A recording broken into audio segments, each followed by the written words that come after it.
But at the end of the day, I signed up to be an actor. If I wanted to just do straight action, I would have stayed with professional wrestling. Okay. Hello, Dave. I'm Olivier from Paris. Hi, Olivier. You good talking to you, man. So what do people tell you in the streets now? I guess it must have changed through the years. It's weird. I still get recognized most for wrestling. And I understand why. I think people lose track that I was on, TV every week, as a professional wrestler for years and years and years. And I have films that come out every once in a while, but the biggest films I've had, I've been, heavily in makeup, with Drax the Destroyer. So I don't get a lot of facial recognition for those films. And also wrestling fans are very passionate. Like they are very passionate. So how challenging was Knock at the Cabin for you? Is it the type of role you've been dreaming of? It was, it was definitely, it's the type of role that I've been searching for years. But it was the most challenging role that I've ever had. And I love that. I love that Night challenged me every day. There was days where I thought my instincts were right and I thought I was performing in the correct way. But he would kind of adjust me. And I doubted myself throughout this whole process. And I still am doubting myself after watching the film just once. Your family has been chosen to make a horrible decision.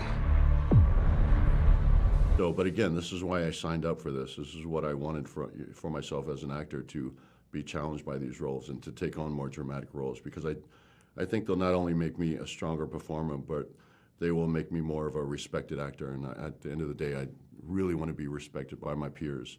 That's something I've sought out of for my whole career, even with wrestling. That's why you just don't do action movies. You're always looking for filmmakers that have stories and real strong things to tell.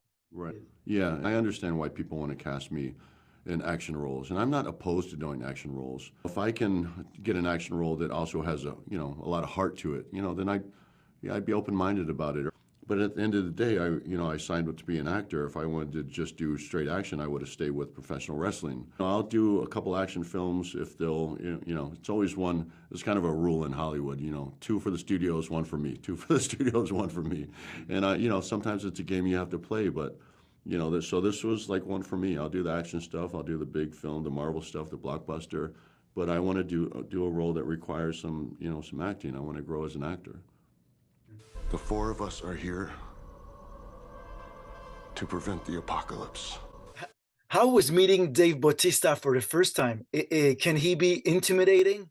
He really isn't intimidating at all. I think we'd been there for 3 weeks before he arrived, because he was busy on Guardians of the Galaxy. I think I expected maybe the energy of this, like, he was a pro wrestler, and I watched wrestling when I was younger, and like those personalities are huge, and he's this Hollywood movie star, and I don't know, I had oh God, I don't know if I should admit to this, but I'd snuck into his dressing room before he arrived. Because the door was open. There were photos of his dogs on the wall that had been put there before his arrival, and I was like, wow, my perception of him started changing from that moment on. And he's just so warm-hearted and generous and kind and almost shy. He's kind of quiet, which really worked for Leonard. Like, yeah, he's just a very genuine, lovely, warm person who loves his dogs. Who loves his dogs. Big time. Yeah. Yeah. Okay, my time is up. Well, thank you very much. Yeah, thank you. And the movie's great. Thanks, Olivier. Oh, I appreciate it, man. Thank you. Thank you, Len. Thanks. They're breaking in! How could you